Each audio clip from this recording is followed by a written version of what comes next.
There's a story entitled The Window that talks about two seriously ill men who occupied the same hospital room.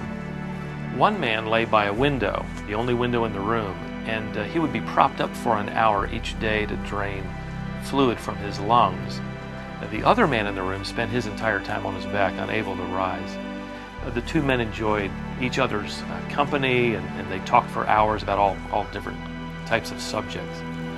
During that 1 hour that the man drained his fluids, he would look out his window and describe to his roommate all the wonderful things he saw outside.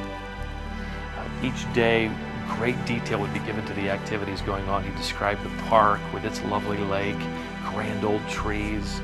He would tell of children playing and of sweethearts walking hand in hand. But as time went on, things didn't seem to fare as well with the man lying on his back. Although he enjoyed listening to his friend, he began to crave those sights for himself. Why did the other man have to have the window? Just hearing the stories wasn't enough for him anymore. His desire for that bed by the window became a consuming thought.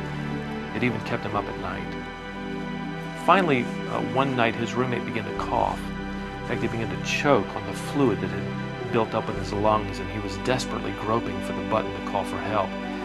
His covetous friend could have easily pushed his button to summon a nurse, but instead, he lay there quietly, refusing to help. The following morning, the nurse discovered this man had died. The standard procedure was carried out. The body was removed.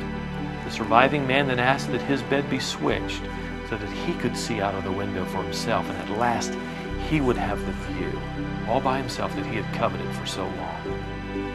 Painfully, slowly, he struggled to prop himself up for that first look out at the park. The beautiful lake, the children playing, and the window was finally his.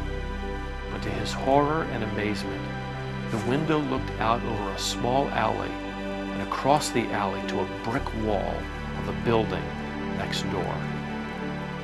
No trees, no grassy lot, no sweethearts walking by a shimmering lake. His friend had made up those stories just to encourage him through those difficult days in the hospital. Contentment is sometimes a difficult thing for a believer, isn't it? Life just doesn't always seem fair.